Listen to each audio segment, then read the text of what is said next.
Hello students, आप लोग का फिर से एक बार स्वागत है आशीर्वाद एजुकेशन चैनल में। जैसा कि टॉपिक के नाम से आपको पता चल गया होगा कि आज हम लोग क्लास 9th के मैथमेटिक्स का स्टार्टिंग करने वाले हैं, जिसमें फर्स्ट हम लोग पढ़ने वाले हैं एक्सपोनेंट्स के बारे में। ठीक है, एक्सपोनेंट्स का बेसिक कॉन्सेप्ट आप लोग को पहले से भी पता होगा, लेकिन 9th क्लास में काफ़ी इंपॉर्टेंट हो जाता है और इसमें काफ़ी बेहतरीन क्वेश्चन सामने आते हैं। ठीक है, तो सबसे पहले ज़रूरी है कि हमें एक्सपोनेंट्स के बेसिक कॉन्सेप्ट का जानकारी काफ़ी अच्छी तरह से। ठीक है, तो आज हम स्टार्ट करेंगे एक्सपोनेंट के बेसिक कंपोनेंट्स के बारे में जानेंगे। ठीक है, चलिए स्टार्ट करते हैं।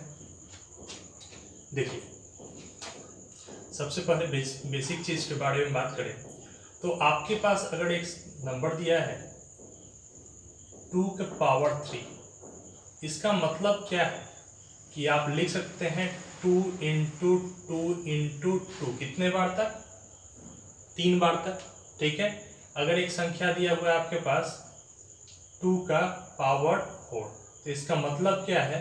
आप 2 को लिख सकते हैं 2 इंटू 2 इंटू 2 इंटू 2 कितने बार तक? जितना बार पावर दिया है उतने बार तक। 2 का पावर 5, तो 2 इंटू 2 इंटू 2 इंटू 2 इंटू 2 कितने बार तक लिखे हैं? तो 5 बार तक। यानी जो बेस में टर्म है, जो आधार में जो संख्या है, उसको हम लोग कब तक लिखते जाते हैं? जितना बार पावर दिया गया है। अगर एक और हम लोग क्वेश्चन लिखे 2 के पावर n, तो हम लोग क्या कब तक इसको लिखेंगे? 2 इंटू 2 इंटू 2 इंटू 2 इंटू कब तक लिखते जाएंगे? n times. ठीक है, जब तक ये संख्या इसके बराबर ना आ जाए। ठीक है, कुछ और एग्जांपल में इसको ले सकते हैं। अगर मान लीजिए 3 के पावर 1 दिया है, इसका मतलब हम क्या लिख सकते हैं? सिर्फ 3। अगर 3 का स्क्वायर दिया है, 3 के पावर 2 दिया है, तो हम लोग लिख सकते हैं 3 इंटू 3 कितने बार तक? तो 2 बार तक। 3 के पावर 3 दिया है, तो इसको लिख सकते हैं 3 इंटू 3 इंटू 3 कितने बार तक? 3 बार तक लिख सकते हैं। अगर दिया है 3 के पावर 4, तो इसको क्या लिख सकते हैं? 3 इंटू 3 इंटू 3 इंटू 3 कितने बार तक? 4 टाइम्स तक। यानी आपको यही चीज दिमाग में आ रही होगी अभी तक कि जो भी बेस में संख्या है उसको मल्टीप्लाई में लिखते जाना है। कब तक लिखते जाना है? तो जब तक उसके पावर के बराबर संख्या हम न लिखते।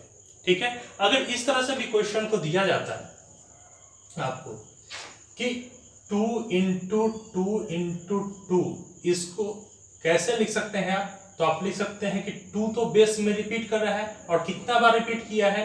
1, 2 और 1, 3। तो यहाँ पावर कितना होता? 3 हो जाता। इसी तरह से लिखते हैं 2 इंटू 2 इंटू 2 इंटू 2, तो 2 रिपीट हो रहा है। कितना बार रिपीट हुआ है? तो 1, 2, 3 और 4 बार। तो यहाँ लिख सकते थे 2 के पावर 4। इसी तरह से हम लिख सकते हैं 2 इंटू 2 इंटू 2 इंटू 2 इंटू 2, तो इसको कितना लिख सकते थे? रिपीट हो रहा है 2, और कितना बार आया है? 5 बार, तो 2 के पावर 5। इस तरह से लिख सकते हैं। ठीक है, नोट कीजिए।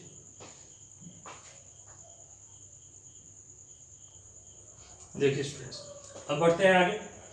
जैसा कि अगर हमारे पास अभी हम लोग पढ़ें कि कोई संख्या था, उसका पावर n बार दिया जाए या जितना बार पावर दे, तो इसको हम कितना टाइम लिख सकते हैं? a into A into A into, और तब तक लिखेंगे जब तक हमारा n टाइम्स पूरा ना हो जाए। ठीक है, अब आते हैं दूसरे कॉन्सेप्ट की तरफ। अगर क्या होगा जब a का पावर निगेटिव में हो, यानी a के पावर -n दिया हुआ हो, तब हम क्या कर सकते हैं? तो याद रखिएगा, जब भी आपका टर्म्स निगेटिव में रहेगा, तो आप ये बेस वाली जो संख्या है इसको कन्वर्ट कीजिएगा, इसको उल्टा कीजिएगा। किस तरह से कर सकते हैं? तो आपको पता है कि कोई संख्या अगर 2 लिखा हुआ है, तो इसके नीचे बाई में हमेशा 1 छिपा हुआ है, तो इसको जब पलटेंगे तो कितना लिख सकते हैं? 1/2 लिख सकते हैं। इसी तरह से यहाँ a एक संख्या लिखा हुआ है, तो इसके बाई में हमेशा 1 छिपा हुआ होगा, तो इसको प्लस में, यानी पावर को प्लस में लाने के लिए हम इस टर्म को उल्टा कर देते हैं, यानी 1/a का पावर n लिख देते हैं। इसका मतलब क्या हो गया कि हम इसको लिख सकते हैं 1/a into a into a into कितना बार तक? तो n टाइम्स तक। ठीक है, आते हैं इसके कुछ एग्जांपल्स पे। जैसा कि हमारे पास एग्जांपल एक संख्या लिया गया है 5 to the power -3, ठीक है, 5 to the power -3, और इसको सॉल्व करना है तो हम सबसे पहले क्या कर सकते हैं, तो सबसे पहले इसके पावर को पॉजिटिव में बदलना है, प्लस में बदलना है, ठीक है, और वो एक ही शर्त पर बदल सकता है जब इसके जो बेस है उसको पलटते हैं, यानी न्यूमरेटर को डिनोमिनेटर में या डिनोमिनेटर को न्यूमरेटर में चेंज करते हैं। कुछ नहीं है यहाँ, तो बाई में 1 छिपा हुआ है, तो इसको प्लस में लाने के लिए हम लोग कितना लिखेंगे, 1/5 का पावर 3। जैसा कि यहाँ पे दिखाया गया है, a का पावर अगर -n हो तो प्लस में आने के लिए क्या करते हैं, 1/a का पावर n लिखा जाता है। अब अगर इसका वैल्यू को हमको फाइंड करना हो तो 1/5 कितना बार लिखा हुआ है, 3 बार, 5 to the power 3 है, यानी हम इसको लिख सकते हैं 5 × 5 × 5 और मल्टीप्लाई करेंगे तो 5 5 जा 25 और 25 5 जा 125, ठीक है। अगर क्या होगा जब आपका संख्या जो बेस में है वो भी निगेटिव हो जाए, ठीक है, तो उसके लिए भी हम एग्जांपल एक देखते हैं। मान लीजिए कि हमारे पास यही क्वेश्चन रहता -5 to the power -3 और इसको सॉल्व करना रहता। ध्यान से समझिएगा, ये सारा चीज आपका बेसिक टर्म्स है। अगर ये कंप्लीट होगा तो आपके पास जितना भी टफ क्वेश्चन आते जाएगा वो सारा क्वेश्चन आप आसानी से कर सकेंगे, ठीक है। तो एक एक चीज को नोट करते जाइए, चीजों को अच्छी तरह से समझते जाना है, ठीक है। तो देखिए, आपको अभी पता है कि अगर पावर सिर्फ माइनस में हो तो 1/a का पावर n कर सकते हैं, यानी यहाँ पे हमको पावर सिर्फ पॉजिटिव आ सकता है। तो पावर को पॉजिटिव में लाने के लिए हम कितना लिख सकते हैं, 1/-5 का पावर 3। तो पावर क्या हो गया, यहाँ पे पॉजिटिव हो गया। बेस वाली संख्या पॉजिटिव नहीं होगा, ठीक है, बेस वाली संख्या पॉजिटिव नहीं होगा। सिर्फ पावर को हम लोग क्या में लिख सकते हैं, पॉजिटिव में ला सकते हैं, इस तरह से पलट के, ठीक है। अब फिर से इसको टर्म को अगर सॉल्व करने के लिए आते हैं तो 1/, बेस में संख्या कितना है, -5, कितना बार रिपीट करना है, 3 बार। तो लिख सकते हैं -5 × -5 × -5, ऊपर 1 है तो 1 ही लिख सकते हैं।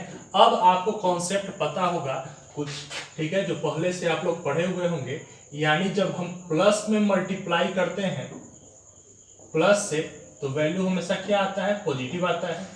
जब हम माइनस में मल्टीप्लाई करते हैं माइनस से तब भी वैल्यू हमेशा हमारा पॉजिटिव आता है। लेकिन जब हम प्लस में माइनस से मल्टीप्लाई करते हैं तो आंसर हमेशा माइनस में, और जब हम माइनस से प्लस में मल्टीप्लाई करते हैं तो भी वैल्यू हमेशा माइनस में आता है। ये कॉन्सेप्ट आपको पता है। तो चलिए यहीं से देखते हैं, 5 × 5 × 5 अगर तीनों को गुना कर दिए तो 125 तो आ गया। लेकिन अगर सिंबल कौन सा होगा इस पर, ये पहचानते हैं, माइनस इंटू माइनस प्लस, आपको यहाँ दिखाया गया है माइनस इंटू माइनस प्लस, इसी तरह से माइनस माइनस प्लस, और plus into minus, plus into minus क्या होता है, माइनस होता है, इसलिए यहाँ सिंबल कौन सा हो जाएगा, -125। बात समझ में आ रही है, ठीक है। एक और एग्जांपल लेते हैं इस पे। अगर मान लीजिए कि आपके पास क्वेश्चन है -5 to the power -4, इसका आंसर क्या होगा, ठीक है। आप कैसे सॉल्व कीजिएगा इसको, तो ठीक उसी तरह से सबसे पहले पावर को पॉजिटिव लाने के लिए हम लोग क्या कर सकते हैं, 1/-5 का पावर 4 लिख सकते हैं, ठीक है। और फिर से इसको सॉल्व करने के लिए 1/-5 कितना बार लिखना है, 4 बार। तो -5 × -5 × -5 और 1 का 1 ही रह गया, और इसको मल्टीप्लाई करते हैं, 5 5 जा 25, 25 5 जा 125 और 125 5 जा 625। और सिंबल को चेक करते हैं, माइनस माइनस प्लस दिखाया गया है, माइनस इंटू माइनस क्या होता है, प्लस, तो minus into minus plus, plus into minus minus, और फिर माइनस इंटू माइनस प्लस, यानी इसका आंसर 1/625 ही रह जाएगा, ठीक है। एक और एग्जांपल लेते हैं। अगर संख्या दिया है -3 to the power -5, तो इसको सॉल्व करना है आपको, तो आप किस तरह से लिख सकते हैं, 1/-3 का पावर 5 और इसको हम लिख सकते हैं -3 को कितना बार लिखना है 5 बार, तो -3 इंटू -3 इंटू -3 इंटू -3 इंटू -3 यानी 1 by minus minus plus plus minus minus फिर माइनस माइनस प्लस और प्लस माइनस माइनस 3 इंटू 3 9 9 3 जा 27 27 3 जा 81 81 3 जा 243। ऐसे भी आप दिमाग में रख सकते हैं कि अगर माइनस को मल्टीप्लाई में अगर इवन नंबर के बराबर आए यानी 2 बार आए 4 बार आए 6 बार आए 8 बार आए 10 बार माइनस आए तो वो हमेशा प्लस में हो जाता है। और अगर ऑड नंबर के बराबर आए यानी या तो 1 बार आए या तो 3 बार आए या तो 5 बार 7 बार 9 बार 11 बार इस तरह से आए तो वहां पे माइनस का सिंबल रह जाता है। ठीक है, नोट कीजिए।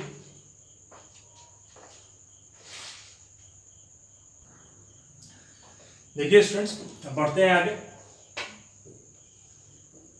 सॉरी, एक चीज और माइंड में बैठाना है।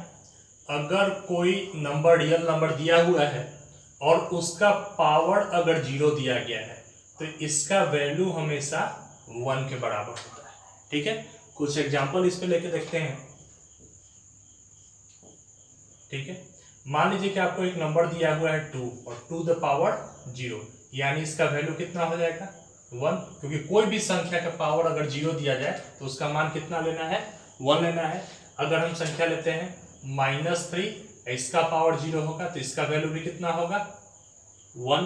ठीक है, अगर संख्या फ्रैक्शन में भी हो जैसे 1/3 का पावर 0 तो इसका वैल्यू भी कितना हो जाएगा 1। अगर संख्या माइनस में फ्रैक्शन में भी हो -2/5 का पावर 0 इसका वैल्यू भी कितना हो जाएगा 1। अगर संख्या इस तरह से ले लें 3/5 तो पावर 0 तो इसका वैल्यू भी कितना हो जाएगा 1। यानी कोई भी संख्या या तो वो भिन्न रूप में है या पूर्ण संख्या के रूप में है, ब्रैकेट संख्या के रूप में है, आपको कोई चीज नहीं देखना है। अगर इसका पावर 0 है तो उसका वैल्यू कितना के बराबर होगा 1 के बराबर। इस चीज को अपने माइंड में रखिएगा। ठीक है, अब बढ़ते हैं अगले फॉर्मूला की तरफ। इसके अगर मान लीजिए कि एक संख्या दिया है a to the power m और into a to the power n। ठीक है, तो इसका एक्चुअल वैल्यू किसके बराबर होता है तो a के पावर m प्लस n के बराबर होता है। मतलब क्या? ठीक है, अगर कोई दो एक्सपोनेंट संख्या कोई ऐसा है जिसका बेस इक्वल है, दो ऐसा संख्या है पावर वाला जिसका बेस इक्वल है, ठीक है, तो इसका फाइनल रिजल्ट क्या होता है, इसका पावर चाहे जो भी रहे वो आपस में जुड़ जाता है। ठीक है, जैसा हम एग्जांपल अगर लेते हैं, आपके पास संख्या दिया है 2 के पावर 3 इंटू 2 के पावर 7। ठीक है, आपका आंसर क्या होगा ये फाइंड करना है। तो सबसे पहला चीज माइंड में रखिएगा, क्या दोनों का आधार का संख्या यानी बेस का संख्या इक्वल है आपस में? तो बिल्कुल इक्वल है। ठीक है, कौन सा सिंबल है इसके बीच में? मल्टीप्लाई है। पावर से हमको लेना देना नहीं है। अगर बेस का संख्या बराबर है और उसके बीच में मल्टीप्लाई का सिंबल है, यानी क्या होगा इसका आंसर, जो संख्या बेस में लिखा है उसको लिख दीजिए और पावर को जोड़ के लिख देते हैं, यानी 3 + 7 कितना लिख सकते हैं 2 टू द पावर 10। ठीक है, एक और एग्जांपल लेते हैं इसमें। अगर मान लीजिए नंबर दिया है 2 the power 7 into 2 the power -3। ठीक है, और इसका क्या है कि फाइनल आंसर क्या होगा, तो आपको बताया गया है सबसे पहले बेस चेक करना है, बेस दोनों का इक्वल है, मल्टीप्लाई का सिंबल है यानी पावर जुटेगा। अब पावर जोड़ना है तो सबसे पहले 7 हम दे दिए, प्लस का सिंबल जोड़ना है, प्लस है, ठीक है, यहाँ प्लस का सिंबल है, प्लस का सिंबल देंगे। लेकिन किसको जोड़ना है सेकंड पोजीशन पे? -3 को जोड़ना है। तो चूंकि इसके पहले माइनस का सिंबल है इसलिए इसको हम ब्रैकेट में लिख सकते हैं -3, तो 2 द पावर 7 और प्लस इंटू माइनस क्या होता है माइनस, यानी 2 का पावर कितना हो जाएगा 4। ठीक है, एक और एग्जांपल लेके देखते हैं। अगर ऐसा क्वेश्चन है 2 the power -5 into 2 the power -3 इसका वैल्यू क्या होगा? आप यहाँ चेक कर सकते हैं कि इसका बेस इक्वल है और मल्टीप्लाई में है, यानी पावर जुड़ेगा। अब पावर जोड़ना है हमको, तो जो आधार का संख्या है, बेस का संख्या है, उसको लिख देते हैं। सबसे पहले क्या दिया है? -5, तो -5 लिख देते हैं। और चूंकि जोड़ना है इसलिए प्लस का सिंबल दिए। किसको जोड़ना है? तो -3 को जोड़ना है।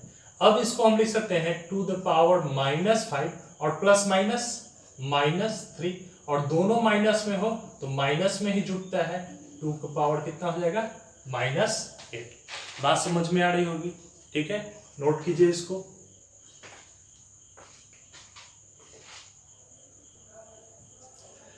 देखिए स्टूडेंट्स, बढ़ते हैं अब अगले फॉर्मूलाज की तरफ। अगर आपका क्वेश्चन इस तरह से रहे, a का power m divide by a का पावर n, इस तरह से दिया रहे, यानी आपका बेस इक्वल हो और पावर अलग अलग हो, बीच में डिवाइड का सिंबल हो, तो इसको हम इस तरह से लिख सकते हैं a का power m minus n।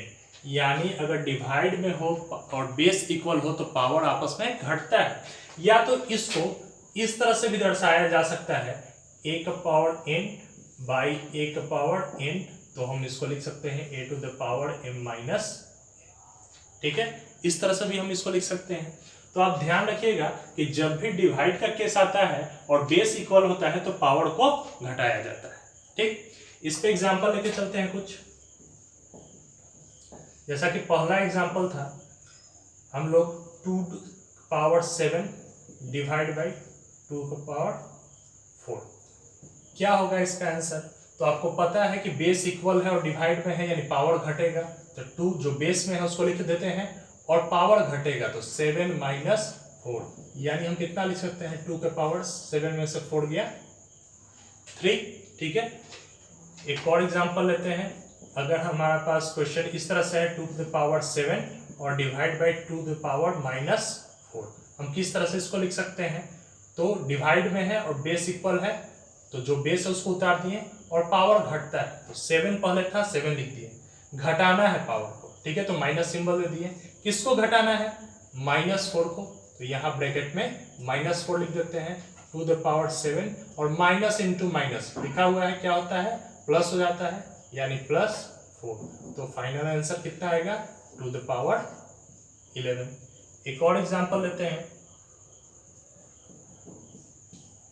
2 the power -7 divide by 2 to the power -4, तो इसको कितना लिख सकते हैं? 2 के पावर -7, और घटाना है, किसको घटाना है?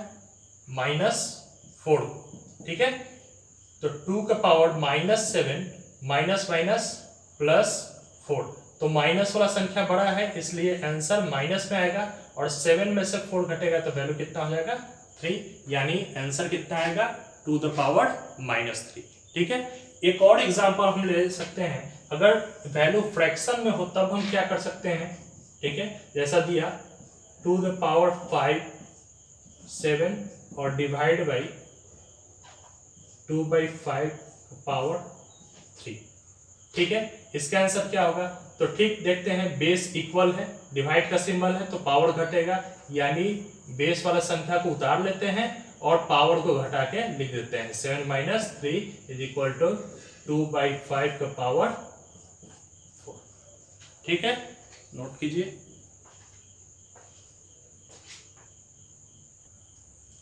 देखिए स्टूडेंट, बढ़ते हैं अपने अगले टाइप की ओर। तो अगर आपके पास इस तरह का संख्या हो, a का पावर m का पावर n, तो इसको आप किस फॉर्म में लिख सकते हैं? तो इसको आप a के पावर m इंटू n के फॉर्म में लिख सकते हैं। ठीक है, जैसा एक एग्जांपल लेके देखते हैं। अगर क्वेश्चन दिया है 2 के पावर 3 का पावर 5, तो इसका आंसर क्या होगा? तो आप लिख सकते हैं, या कोई सिंबल बीच में नहीं है, तो 2 के पावर 3 इंटू 5, यानी 2 के पावर 3 5 जा 15। एक और एग्जांपल अगर लेके देखते हैं हम। अगर क्वेश्चन दिया रहे 2/3 के पावर 5 का पावर 7, तो आप इसको लिख सकते हैं 2/3 का पावर 5 इंटू 7, यानी 2/3 का पावर 35। ठीक है, बढ़ते हैं अपने अगले फॉर्मूला की तरफ। अगर क्वेश्चन इस तरह से दिया हो कि AB का पावर m हो तो आप इसको इस तरह से भी लिख सकते हैं a के पावर m इंटू b का पावर m। अब इस चीज को काफी ध्यान से समझिएगा, क्योंकि जब भी क्वेश्चन आएगा आपको बनाने के लिए तो ये काफी इंपॉर्टेंट टर्म्स उसमें रहेगा। जैसा कि ये क्वेश्चन हम आपको एग्जांपल में दिखा रहे हैं करके, आपके पास एक क्वेश्चन था 6 का पावर 5, ठीक है, 6 का पावर 5, और इसको आपको दिखाना है। किसी आपको मतलब कोई क्वेश्चन ऐसा कंडीशन आ जाएगा जब आपको इसको बेस वाले संख्या को तोड़ना होगा, तो आप बेस वाले संख्या को तोड़िएगा तो 6 को कैसे आप लिख सकते हैं, 2 इंटू 3 लिख सकते हैं, 2 3 जा 6 होता है, और पावर कितना है 5 है।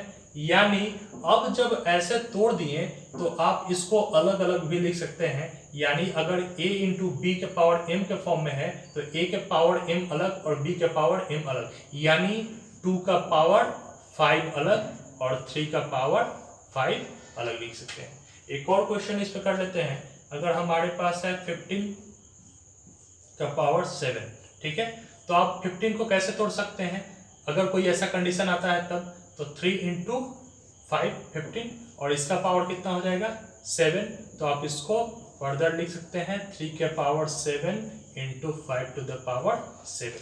बात समझ में आ रही होगी ये सब, ठीक है, नोट कीजिए। चलिए स्टूडेंट, अब बढ़ते हैं अपने आखिरी कॉन्सेप्ट की तरफ, आखिरी फॉर्मूला की तरफ। अगर आपके पास क्वेश्चन इस तरह से फ्रैक्शन में दिया हुआ हो a/b के पावर n, तो आप इसको a टू पावर n/b का पावर n इस फॉर्म में भी लिख सकते हैं। जैसे एग्जांपल अगर लिखें 2/5 टू द पावर 3 दिया रहे तो आप इसको किस तरह से लिख सकते हैं, 2 द पावर 3 और 5 टू द पावर 3, यानी इस फॉर्म में भी लिख सकते हैं। ठीक है, नोट कीजिए। देखिए स्टूडेंट्स, आशा करते हैं जितना चीज़ आप लोगों को बताया गया होगा अभी तक आप सभी चीज़ों को अच्छी तरह से समझ गए होंगे। जितना टाइप्स आज बताया गया है, बेसिक कॉन्सेप्ट है, उस बेसिक कॉन्सेप्ट को आप अच्छी तरह से रिवाइज कर लेंगे, ठीक है, और उससे कुछ रिलेटेड क्वेश्चन यहाँ पे दिए गए, ठीक है। इस क्वेश्चन को आप जरूर से जरूर सॉल्व कर लीजिएगा ताकि आपका जो भी बेसिक कॉन्सेप्ट है वो अच्छी तरह से क्लियर हो जाए, क्योंकि जब भी हम नेक्स्ट वीडियो लाएंगे तो उसमें इन सारे बेसिक कंपोनेंट्स का आपको ज़रूरत पड़ेगा, ठीक है। और एक रिक्वेस्ट आपसे ये भी है कि वीडियो को पूरा अच्छी तरह से देखें, हर चीज़ का नोट्स कंप्लीट करें, और साथ साथ इस वीडियो को अपने साथ पढ़ने वाले दोस्तों के साथ भी शेयर करें ताकि वो लोग भी इस लॉकडाउन के पीरियड में अच्छी तरह से अपने पढ़ाई को जारी रख सकें, ठीक है। ये कॉन्सेप्ट बिल्कुल ईजी है, आपको ध्यान से एक एक चीज़ को, बारीक चीज़ को ध्यान देना है, उसको कंप्लीट करना है और इसका नोट्स जरूर तैयार करते रहना है। साथ में आपके पास कोई बुक है तो आप बुक से भी हेल्प लेके इससे रिलेटेड क्वेश्चन को प्रैक्टिस कर सकते हैं, लेकिन कब, जब हम 1-2 क्लास आगे बढ़ जाएंगे उसके बाद, ठीक है। Thank you.